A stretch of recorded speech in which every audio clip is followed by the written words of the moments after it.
was drawn to work with George because his work was, at the time and now, incredibly interesting. And his style as a mentor was one of collaboration, curiosity, support of his students and trainees, and great generosity of time.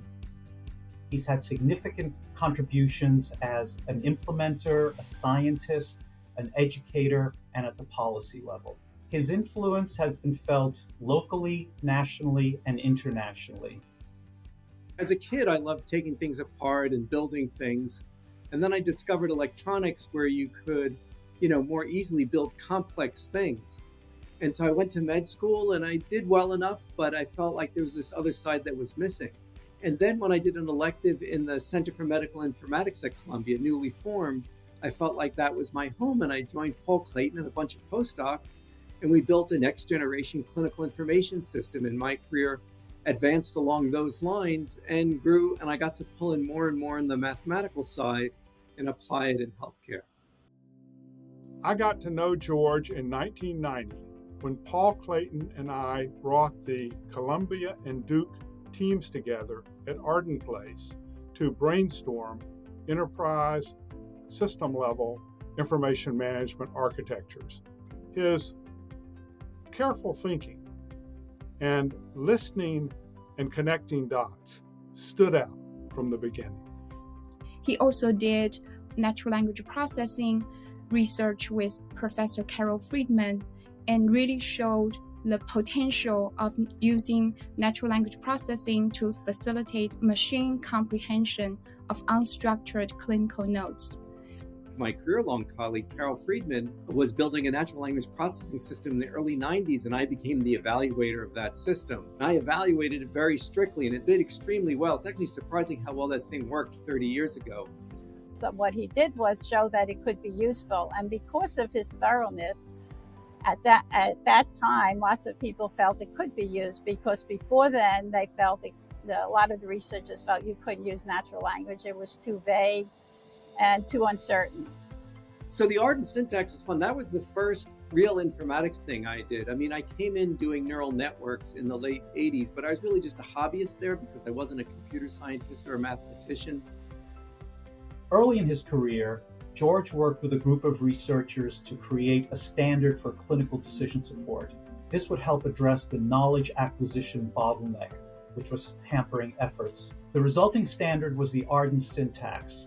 George was a leader in the group that created this, and then he implemented this at Columbia and evaluated it. Arden has become part of the fabric of medical informatics. It's an HL7 standard, and it continues to be used actively by both commercial systems as well as researchers. When the HITECH Act passed, George had the foresight to recognize that what was going to result from widespread adoption of electronic health records could be incredibly powerful scientifically from the point of view of being able to learn new knowledge.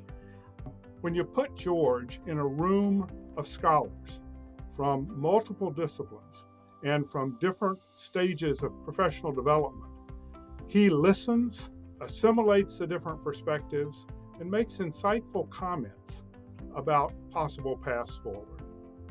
George has spearheaded and currently leads the Observational Health Data Sciences and Informatics, or Odyssey initiative, and the OMA, or Observational Medical Outcomes Partnership Common Data Model. The combination of this collaborative and data model have resulted in an open science community across thousands of groups and across over 70 countries. If you want to know what people are going to be interested in 20 years from now, look at what George is doing now. Phenotyping is what I've been doing for a long time and have loved doing. And then my recent work in Odyssey and generating evidence and actually seeing the fruit of informatics be applied worldwide has been great. So he collaborated with physicists, data scientists, computer scientists, physicians, statisticians, and that broadened the techniques in the field, and it also made outside researchers be aware of the field, and so they developed applications within our field. George understands that sometimes important problems need to gel, and the right group needs to come together to make something important happen. He's generous, he's collaborative, he's tolerant, and he's encouraging. And those are the characteristics that make him the great person that he is. Well, I guess in my time at informatics, the most satisfying thing has been running the Columbia Department of Biomedical Informatics for the last 15 years. I mean, as you hire people, you grow up together, your families grow up together, you teach each other things, you cover each other, and you have successes and failures. But that's been the most fun part. And what I would call my greatest achievement was just being able to do that. It's just so much fun doing these new things, innovating, forcing you, teaching you stuff, and forcing you to innovate and get deeply involved in it, and then seeing them grow and graduate and start their careers. George inspires me because of who he is and how much passion he has about informatics in the field broadly. And that excitement is infectious, and it makes you enjoy the field even more. Important advice that George gave me was do good work. I always remember that he told me, once you focus on doing good work, you will not use external rewards or credit to judge our work, and you will really focus on what matters to the people around you. That's why so many people joined the different efforts he was involved in, because he was so thorough and so nice about it. And just, it was amazing that because of him, I think Odyssey expanded enormously. George should get the Collen Award because he is a true exemplar of Maury Collen in the way that he works back and forth between fundamental discovery and direct application in clinical care and population health.